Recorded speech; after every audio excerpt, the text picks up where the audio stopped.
আমাদের তারাবির টাকা উঠেছে পুরো 1,00,000। 1,00,000 টাকা?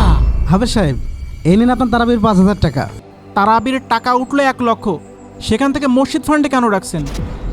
এ টাকার হকদার তো মসজিদ না, তারাবি পড়ানোর হুজুর। ইমাম সাহেব তো ঠিকই বলেছে, কারণ তার কথাতে যুক্তি আছে। হুম, এই টাকার হকদার তো মসজিদ না, এই টাকার হকদার তো হাফেজ সাহেব। আর তাছাড়াও মোস্তফা আঙ্কেল তো আপনাদের মুখ দেখে টাকা দেয়নি, টাকা দিয়েছে হাফেজ সাহেবের জন্য। ঠিক বলেছেন। ঠিক। তাই বলে কি হাফেজ সাহেবের 1,00,000 টাকা দেবে নাকি?